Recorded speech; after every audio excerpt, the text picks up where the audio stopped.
truly good snow. Nice and deep, been nice and cold out. So, that means we have to talk about one thing. Hi, Misha here, and just as yesterday, it's below 20 degrees as a high, and it's supposed to get under 10 tonight, so slightly warmer. And the snow's on the ground, and it just seemed like time to talk about Finnish Smallarms, specifically from the winter and continuation wars, and just talk about the history of the USSR, a large nation of millions upon millions, invading a small nation of just a few million, and how that worked out for both sides, mistakes made, and this absolutely has nothing at all to do with current events. Nope, we're just going to talk about history. Now, I have kind of a nice connection to the old Winter War and Continuation War periods because I did some of my undergraduate work and doctoral. I have kind of an interesting connection to the Winter War and Continuation War and Lapland Wars, for that matter, because I did some undergrad research work and even some grad level thesis work on that period because, my connection with Russia, and it was a very interesting thing. And I also just want to say this video is dedicated to Hobo, my old mama cat. She passed away early this morning.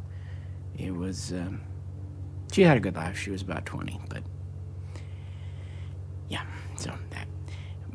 But if you could, please do like, share, and subscribe. I'd love to hear about your own Finnish surplus guns. And if you'd like to help support us, check us out on Patreon.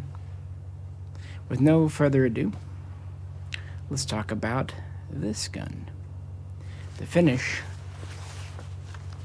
M27. So a bit about history. The nation of Finland was part of the Russian Empire throughout the 19th century, and then in 1917, towards the end of the year, they declared independence. They got going seriously in January of 1918, and thanks to an alliance with Imperial Germany, they were able to get the Russians out. And then there was that struggle between the Reds and the Whites. It happened across, and then by May of 18, they were declaring victory, and of course the end of World War I changed things at the fall of Germany. And there was a bunch of back and forth, especially over the Karelian Isthmus, and with the Soviets and Finland. But Finland remained independent and even had a democratic government. So it's uneasy tension, but essentially the borders are respected, and Finland establishes an armed force. Really, we have the army, and that would be professional standing troops, and we have the civil guard, abbreviated SY in Finnish. Finnish is a crazy, cool language, but absolutely crazy. My wife's a linguist, speaks half a dozen languages, even to her, Finland is special. That's cool, though. And I mention this because it's valid for this rifle here, the M27. This is the Finnish Army's Mosin. Now, after World War I, they had just a bunch of surplus guns from all over the place. Enfields, even some Japanese Arisakas, various Mausers, but they decided, because they were next to Russia and they had quite a quantity of Mosins, to standardize on the 7.62 by 54 rammed cartridge, which they would slightly redo and reclassify 7.62 by 53, essentially an accurized version, and try to trade their Mausers and other things for Mosins, used surplus guns. So throughout the 20s and 30s, you see them getting quantities of Mosins, some in gun shape, some in shit shape, from various European nations, and on top of that, they had their own. In the beginning, they just very lightly modified the guns calling them the M91 in the Army, and for that matter, Civil Guard. But really one of the first to try updating the design was the M24 under the Civil Guard. They tried to go to new barrels. They purchased barrels from Europe and tried to go to a little heavier barrel, more beefy Arctic birch stalks, reworking old Russian and stuff, and going from there.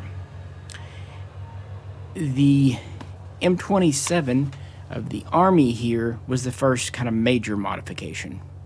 They shortened the barrel by 4.5 inches, down to about 46.5, and it's heavier. They went to these now rather famous kind of dog-eared front sight protector, all new cleaning rod mount inside, new bayonet lug and end cap. They reworked the original Russian rear sight from arshins to meters, and they reworked the trigger and feed and stock a bit. Now, what's interesting, the barrels for these were produced by either Tikakovsky or VKT, later Valmet, but the receivers were all surplus. In fact, Finland never made a Mosin receiver. They would make other small parts as needed, but if they could, they would recycle. This is why fin matching is different. On a regular Russian Mosin, you'll have a serial on the floor plate, on the top of the butt plate, bolt, and barrel, technically, not even the receiver. Fin matching means your bolt in your receiver/barrel match. The floor plate and butt plate could be non-matching, could be unnumbered, maybe matching, but not very common. But Tikakovsky and VKT did not make these. The Army had depots, and they would actually do the final assembly. Most of these were assembled at AV1, although there was also AV2 and AV3 that did some. And the idea, they considered going to a whole new gun, but it wasn't in the budget. This is a small armed forces, under 30,000 men in active service. They're just going to modify the Mosins they have. Like I said, they reworked the cartridge and developed this. These were first produced in 1927, and then production would ramp up in 28. It would actually scale back in 29, ramp up again in 1930, 31. But in 32, they went through some major revisions. One thing that they did originally to try to make the bolts smoother, more consistent, try to help accuracy, is they added these little wings in the back here. And correspondingly, there's little cuts in the receiver they latch into. It's a good idea. It stabilizes the back of your bolt. But it had two detractions they were noticing once these started to go out in the field. One, the notches in the receiver could get caked with mud, snow, ice, and not let your bolt close. Two, these bolts with the wings could not go into standard guns. It, made that. So they actually deleted that from later designs. Then they noticed their forearms were splitting, especially because of bayonet practice, because they had taken oftentimes original Russian stocks and blown them out a bit to take the heavier barrel, making the wood thinner. So, upon bayonet practice, it was splitting. So they actually halted production around 1934, 1935, and they really wouldn't build any for a couple of years, resuming in 1937, and they would add these tabs with a reinforcing bolt up here. Notice how the hinge is there on this too. And so the M27, their standard issue frontline gun, the original idea was to build about 120,000 of these for the frontline troops, leaving the second line and non-combat troops with the older M91s. Again, they're named for basically just a Russian 1891 with the long-ass barrel. And so production would ramp back up because of, politics in Europe in 1938, 1939. And this was what the Army went to war with. Was it superior to a Russian gun? Arguably, yes. But it wasn't ever as reliable and accurate as they'd hoped for. The Finns are really into accuracy. And neat little sling swivel side mount here. This kind of wire style. Some will have slots. This one has the so-called ski troop rotating rear swivel. This is one of my actual prize guns. It was given to me by a dear friend years ago, and it's just a really cool example of an M27. They're pretty rare today because they built about 50,000. Some sources say 60. But of course, a lot of them are lost to time because they saw heavy use. But yeah, this was the Finnish Army's frontline rifle. But remember that Civil Guard, the SY? They knew they could do better. Meet the M2830. These guns just feel like they love the cold because that was kind of what they were built for. They knew that they were a small force, that they could never match Germany or the Soviet Union, man for man. So the best thing to do is high morale, high accuracy, make every shot count. The U.S. Marines would love them. The M27 had issues.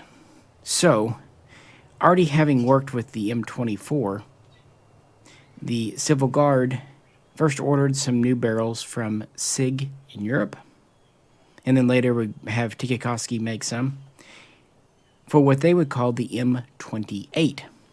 This rifle's immediate predecessor. They would rework the sights on the 28. They would install the same 46.5-inch type barrel as the M27. New nose cap on the 28. It's a two-piece cap. Smooth out the bolt. Improve the trigger, which they really do. And while the barrels were made elsewhere, final assembly and some small parts manufacturing would be done at Seiko, whatever you say, that's fine. Actually, for the first year or so, it was its predecessor, but by 1927, 28, the Seiko factory we know is in work, and it's producing for the Civil Guard. But already by 1930, they're wanting to improve this. Accuracy is really important to the Civil Guard.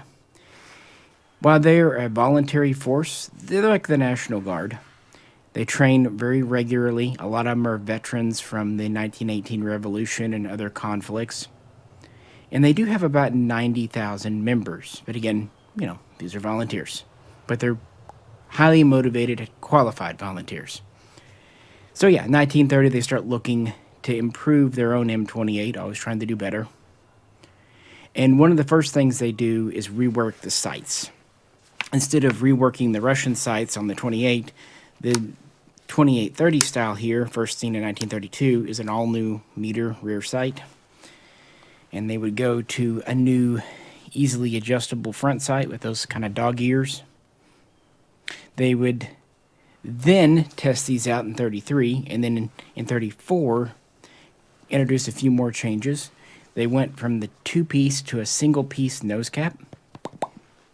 And they actually dimpled the inside of the magwell to try to prevent or dissuade rim lock. Anyone who's fired 7.62 by 54R out of a Mosin knows that rim lock can happen, even with experienced troops, especially in the cold with mittens or gloves. You don't have that level of dexterity. Also, instead of just always using modified Russian stocks, they do start making some new stocks. And this would become the M2830. There is a transitional period where rifles kind of have features of both, 1933. But by 1934-35, we're into the full M2830. Now, they had built over 33,000 28s. And they offered an upgrade service because this is a volunteer force, so a lot of these are private property, even though they are marked for the Civil Guard. So they offer their members a good price to update their 28s to the 2830 standard. And so roughly 25,000 2830s would be produced. So about half of the M27s and slightly fewer of the M28s, although again, a lot of the original 28s would be updated. And this work would continue at Seiko. In fact, towards the end of M28 production, Seiko started making their own barrels. They kind of had a small test run in 1932. It worked well. Their barrels were accurate. They are still that heavier and somewhat shorter profile. So by the 2830, we're having Seiko-made barrels. And these rifles were really good. In fact, they won the 1937 International Shooting Competition. And of course, a certain Finnish sniper, Hahe, had one of these, just a bone stock 2830 with iron sights. But they put a lot of work into their iron sights. That's really the big difference between the 28 and the 2830 are the sights. It would be notable to say that they saw the problems with the splitting of the forestock on the 27s. And so they were wary, but they never seemed to have that issue with theirs. Maybe it's technique, maybe it's this end cap, who knows. And they would keep producing these until 1941 and, modify them at Seiko. Similar, but different. And it really pointed the way forward. The M27, the M28, M2830, Finnish Mosins. And we could make this whole video about Finnish Mosins, but I just kind of picked a couple of my favorites. But of course, that's not all that a military has, not just bolt-action rifles. We need sidearms. Unlike with the rifle, it doesn't seem like there was much effort put into standardizing handguns. Relatively, small deal. As the Finnish army grew in the 1930s, they would have roughly 26,000 active members. 15,000 or so were enlisted. Most of them won't need a sidearm. Then you're going to have around 7,500 NCOs, and then another 3,500 officers. So, roughly speaking, they need, 10, 15,000 handguns. And one of the first ones that they had in large numbers was this. The FN Herstal 1903, or in this case, this is a Swedish Husqvarna 1907, which they actually had some 07s too, so they had both. Either way, same gun, firing the 9x20 rimmed cartridge, which is actually a pretty powerful cartridge for this day and era. Swedish testing proved that this single-action design, there's no external release, you just gotta drop the mag, was really well suited to the Colt. These served Sweden for a very long time. So it's really no surprise that Finland would acquire about 10,000 of these, be they from FN, most of them, or from Husqvarna. And these would serve for quite a long time. They would also get some World War I surplus guns, for example, the French Ruby. And they would get some German surplus guns from the war. Around 1923, they would order 8,000 Lugers from BWM in Germany. Now, this is the Weimar Republic, so these would be in 7.65, 30 caliber Luger, and they would have 4-inch barrels. Now, this is a World War I in 9mm, but it goes to show you, wood grips, they look like this. And they would designate these as M23 or PIST, P-I-S-T, 23. And so that would make up another chunk. Essentially, you would have roughly 10,000 of the 1903, 1907s, and then another, 8,000 Lugers. Some would be World War I in 9mm, some would be in 7.65. They also had some Rubies, which were 32, and other things. It's kind of a hodgepodge. Eventually, they would have to settle on a pistol cartridge, but it would take a little time. So they're kind of using, what's available. But they do have innovation on the horizon. In fact, they would end up making perhaps one of the best examples of the pre-World War II period. You knew we'd get here pretty quick. The famous Tikakoski KP-31 submachine gun, 9mm, 9x19 parabellum, designed by, at that time, still quite young, very famous arms designer, Emo Lottie. What could I say about this? I mean, total videos. By the way, this one's one of the old T&W builds, long barrel. Of course, this is 16, but the original one ended up with a barrel over a foot long anyway. Lottie was very young in the 1920s, and he had this idea to develop a submachine gun. The Thompson was brand new, and Finland had purchased some MP-18-2 Bergmans from Germany. Mostly, I think, the Civil Guard did. They had 1,000 or so. But he thought he could do better and cheaper. And between 1922 and 1926, he had about 100 prototypes made. And then there would be his kind of first large-scale prototype, the L-26 or M-26. And while there was thoughts about VKT producing these, they would actually go to Tikakoski because they had the production. And at first, the Finnish army and somewhat the Civil Guard wasn't so interested. But eventually, after trials and testing, it won them over. But the problem with the submachine gun in this era is doctrine. It's such a new thing. No one knows what to do with them. Kind of what happened a generation later with the so-called assault rifle. But eventually, after partnering with Tikakoski, there would be one more prototype, the M30, and then it would become the KP, for basically machine pistol, 1931. And by this point, the name Suomi is applied, which is just Finland, because this is a wholly Finnish-made gun. It's not really a clone, a copy of anything. It's got the QD barrel. In fact, each gun was issued with 2 barrels serialed to them. The shroud is removable. Originally, they did not have the muzzle brake, but that would be added in the 1940s. Fully adjustable sights, machined receiver. This is still considered a Generation 1 submachine gun. Selector, single or full auto, traditional stock. It uses an interesting vacuum system for recoil. Of course, a full-length stock. Now, the drum is another famous aspect of this gun. Originally, Lottie developed a 20-round mag and then a 40-round drum called a Ranger or Scout drum. But then they went to the 70-round drum around 1935, and this is where it's at. It was reliable, easier to load than before. They would issue at least 2 per gun. And the Finnish military would start buying these in 1932, starting out pretty small, just 100 here, 100 there.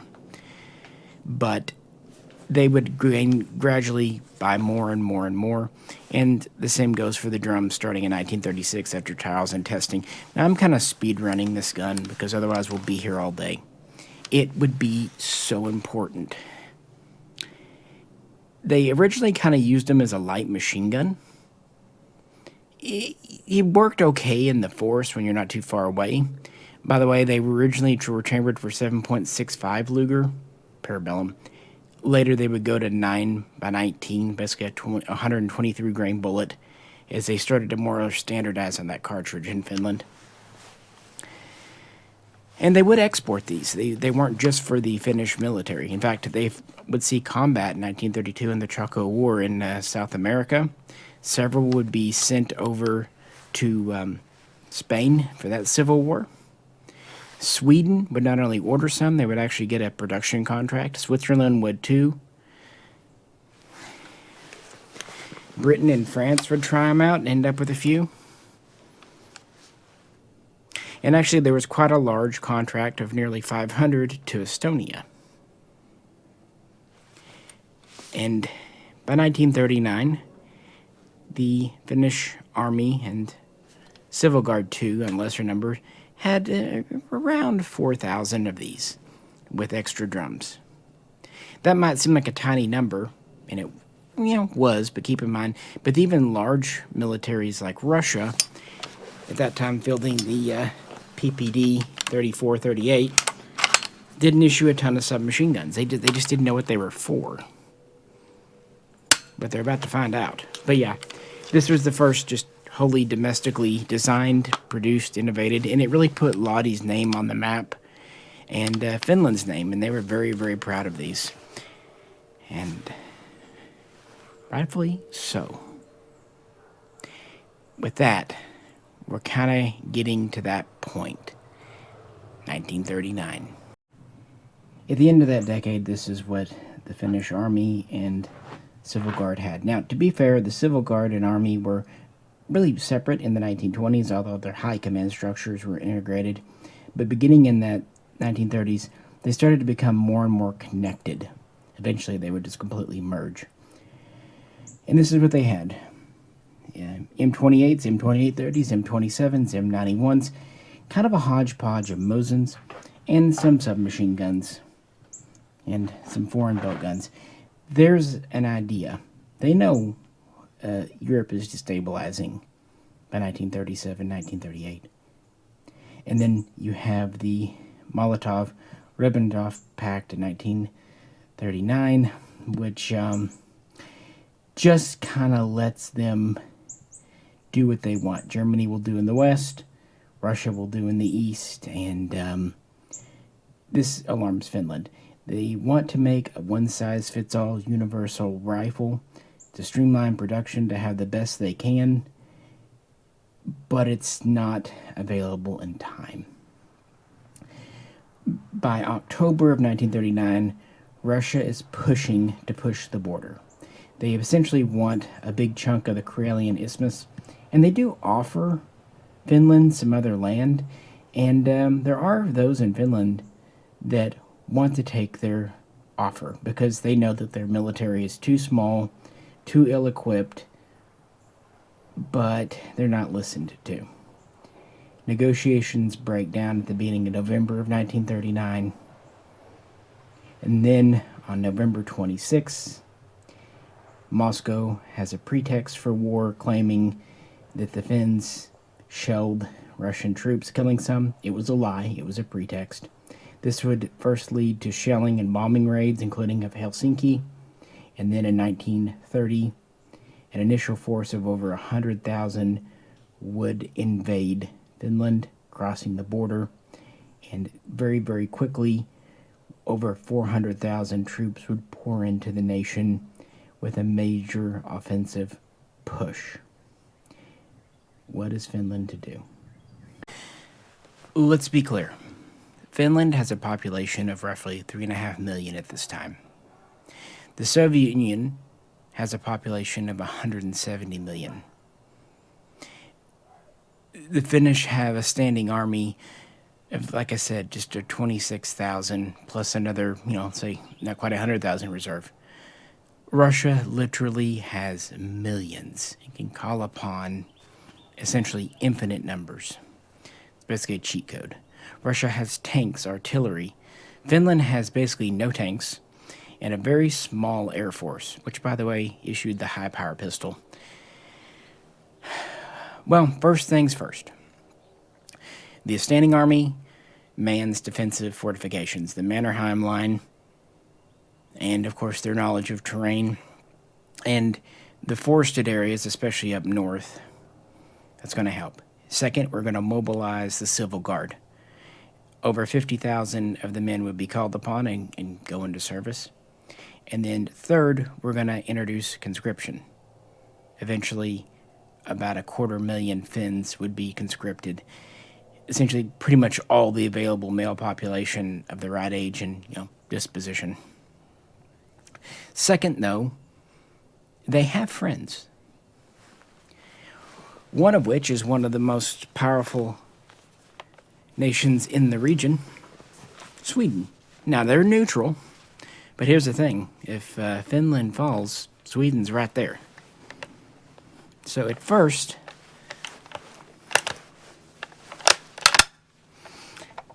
they send volunteers. 8, 10,000.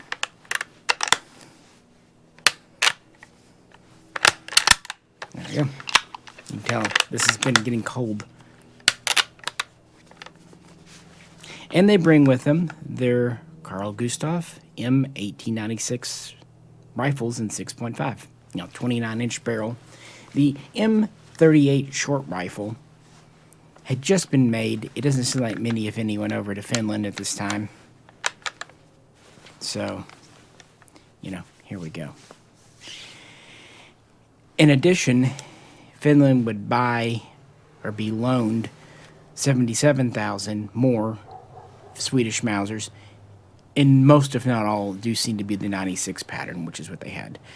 And when the volunteers would leave, they would also leave their guns behind. So they had 75, 80,000 of these guns, and they liked them. They suited their trend of accuracy. 6.5 Swede is an amazingly accurate cartridge. This is a very well-made gun, and most of them were in mint condition. The only real issue was logistical. They don't have the cartridge. They have 7.62 by 53. This is 6.5. Of course, Sweden can supply cartridges, so it's not a major detraction. But yeah, you do see in America today a good number of imported Swede Mausers with Finnish property marks. And other foreign allies sent aid and some volunteers. And then Finland started trying to buy up guns as fast as they could. And they would buy some Enfields, even Berthier and Lebels from France. Whatever they could get their hands on, they're scrambling. Because even though their soldiers are fighting for their home, even though they are in the right, they're really not prepared. And, this gun was helpful. And you hate to look a gift horse in the mouth when someone's giving you something. But sometimes gifts aren't that good. Beginning in early 1940, Finland started receiving over 90,000 Italian Carcanos. And some were of the original 91 long pattern, and some were in 6.5 Carcano. But a lot of them were the M38 short rifle with a 21-inch barrel, chambered for the new 7.35 cartridge. Why was Italy getting rid of these when they were still brand new? Because they were already switching back to 6.5. So if you thought 6.5 Swede was hard to get in Finland, imagine the 7.3 cartridge from Italy. At least 6.5 Carcano have been used for decades. And unfortunately, they didn't send many rounds with these guns. And they were not well liked.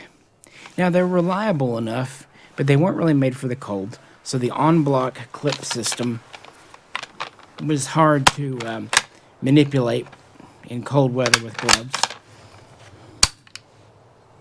On top of that, you have fixed sights. Fun fact, in Finland, a lot of times they would install a taller front sight to try to help with that. I do like the bayonet on these. It's pretty slick. The foldy bayonet is a thing to behold. It's probably the coolest part about this gun. And of course, it's completely detachable too as a knife. I don't know. It's a neat little rifle, but it was not well suited for all kinds of reasons, and they had tons of them. That's why so many we have in America today of this exact style, the 7.3, have the Finnish markings that came over from Finland in the 50s by Innerarms, Sam Cummings.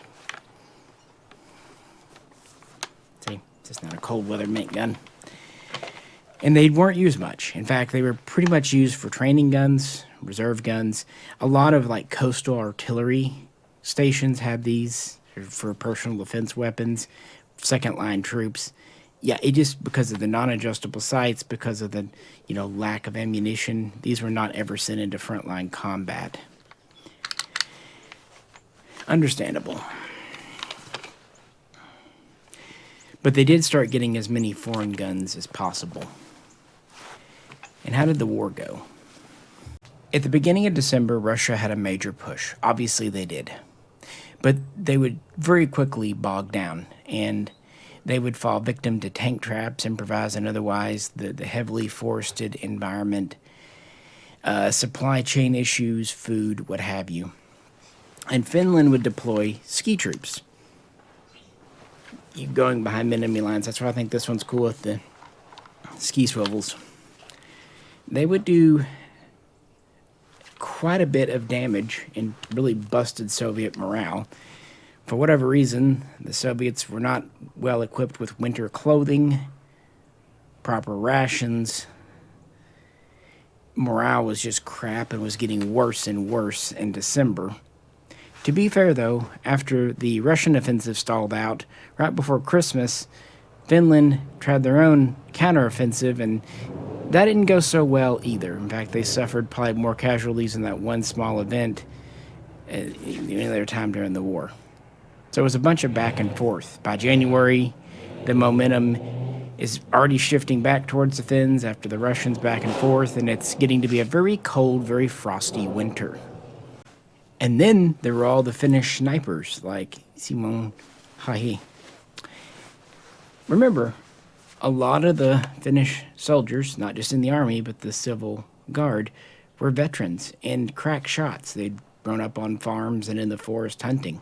So even with the M2830, Simon was able to kill 500 plus Russian troops. They would also bog them down and use Maxim machine guns and light machine guns. There's a L-26 light machine gun that Finland has, and they would just basically pin the Soviets down and get very high kill ratios for what they had and happened. And this would just further degrade morale in January. And they definitely found effective uses for the submachine gun.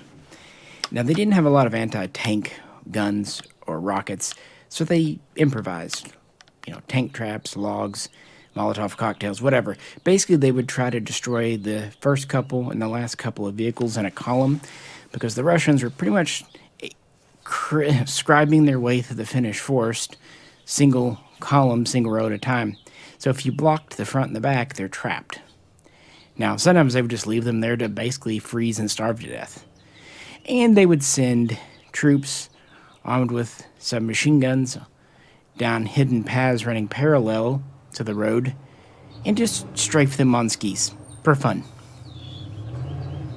There's also stories about Russian troops freezing above while Finnish troops were in underground dugouts and bunkers with saunas and newspapers, warm meal, fresh wool socks. It's their country. Supply lines are, submachine guns really proving itself. They do order production to increase at Tikakovsky for these, but they're only able to make about another 1,000 during the Winter War. And the same kind of goes for the Mosins.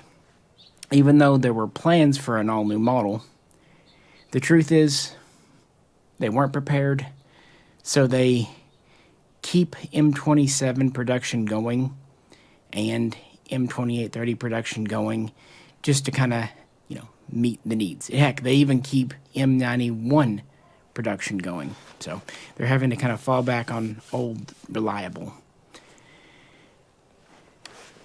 And of course, pistol production, but we'll get there in a minute. Here's the thing. The Russians are suffering heavy casualties, but it's still a larger military. By this point, they've put over 500,000 men, some say well over that, into Finland. Finland has mobilized, but realistically, they only have about 300,000 men at most in the field, and of course, they're suffering casualties too. They're easily outnumbered 2, even 3 to 1 in various situations. And a lot of the really historic and heroic stories you hear are up north in the heavily forested areas. Unfortunately, those are also the rural, less populated areas. Further down south, on the Karelian Isthmus and near major cities, while the Finns are still holding their own quite well, the Russians are having better success. Their tanks, their armor are more useful there. They can send in bombers. So in the north, the Finns are kind of winning the war. In the south, it's going back and forth quite a bit. And the Finns also realize that the winter's working in their favor, but the winter won't last forever. Eventually, summer will come, and then the Russians will have the upper hand. Keep in mind, this is before World War II, Operation Barbarossa. So if they want, Russia can just send millions of men in to take. Because this all started because they wanted to adjust the border. They essentially wanted a buffer space in the Karelian Isthmus region. Never heard of Russia wanting a buffer space in more recent times, have you? So, the Finn supply lines are starting to be strained by February. They're running out of ammunition more than anything else. Food's also not in great supply because it's winter. And their soldiers are worn out. They were able to field them, but they don't have reserves. They don't have replacements. They don't have a way to send people behind the lines to recuperate. Now, to be fair, a lot of the men were heroic. They would be injured, they would go back to hospital, and they would be right back on the lines. Simo was definitely injured more than once and went back to his job. So they were absolutely doing their best. Their morale, their spirit, this is their home. They were not the aggressors. But there are many, including Mannerheim himself, who basically said, yeah, we should have taken that deal in October, even if we didn't want to, because ultimately, we're going to lose this war and it's going to cost us. Therefore, March 1940, even though they don't want to, they begin talks to cease fire, to peace, to give the commies what they want. And how did it turn out? Honestly, not too bad. Not great, but could have been a lot worse. Yes, they had to basically give up the majority of the Karelian Isthmus. Yes, they also gave up part of the Lapland in the northeast. Yes, they essentially lost their second biggest, most important industrial city, which basically took a third off their whole economy, their whole industry. They also had a lot of displaced people, and they had, of course, losses from the war. And the Soviets made them agree to letting them put a base for 3 decades on Finnish soil, and they took over some islands in the Gulf of Finland.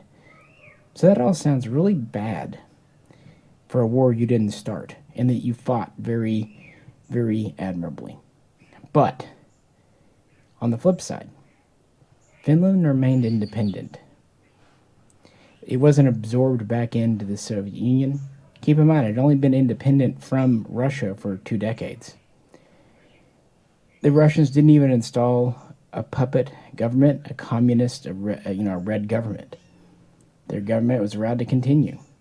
On top of that, they were not ordered to disarm or even really scale back their military. They're allowed to keep their armed forces, their military industrial complex as it was, and they were not expressly forbidden from making foreign treaties. Russia could have said, well, we want approval over anyone you partner with. Well, this could go a different direction, but we'll get there. So they lost over 10% of their land. Again, a third of their economy. They had a lot of refugees because those Finns that were living in the areas Russia took over did not want to be Soviet citizens, so they had to deal with those. They have damage from the war. Luckily, civilian casualties were relatively light. But in any case, on March 13, the Treaty of Moscow officially ended the winter war between the two nations. In total, the war lasted just 3.5 months, but its consequences were huge and kind of a shadow of things to come. And a very interesting story of individualism and endurance and determination and just the hell of war. In fact, one of the major books written about it is called The Frozen Hell. And when you're talking about the Winter War, you have to talk about the losses. The Finns did not get away scot-free. They had at least 26,000 dead, with another 44,000 injured, although many were able to return to service. And there were a handful of POWs, but nothing really worth talking about, and then some civilian casualties and infrastructural loss as well. Not good. And keep in mind, that's basically the army they started off with. Even though it had grown during the war, they basically lost the equivalent of their entire standing army. But Russia, they lost 127,000 men. And that's not a Western figure. That's from Soviet records, as best we can tell. Now, there's always politics involved because of Khrushchev and the post-Stalin era. Western estimates put that at least 160,000. And that's not counting the injured. They had nearly 200,000 injured men, and I don't know how many will return to service. Some of this would have just been simple things like frostbite, but others could have been grievous wounds. It really damaged Soviet prestige. It definitely encouraged Hitler to do what he did just over a year later. On the other hand, it did convince Stalin to bring back from the Gulag some of his better generals, because one of the reasons that the Soviets suffered so much was their command structure was shit. They had no autonomy at the unit level. They were afraid to do anything without direct approval from Moscow because of, well, purges. It happens. This let the command structure improve slightly before the German invasion in June of 1941. So it helped in that sense, but not as much as it knocked their prestige. On the other hand, Finland's prestige went way up considering what they did.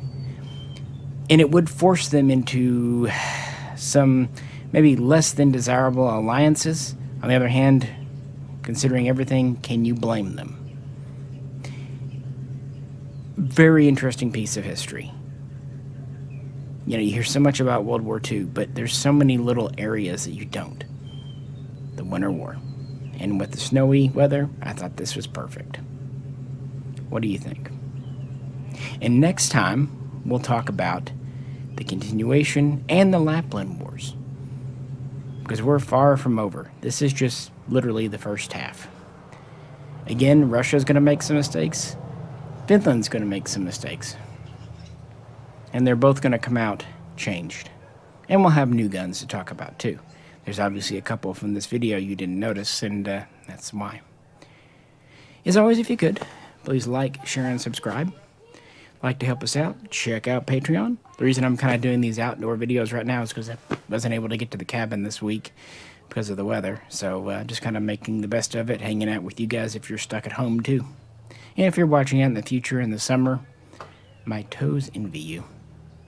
But yeah, we'll be back soon with the continuation war, continuing this look at Finnish small arms.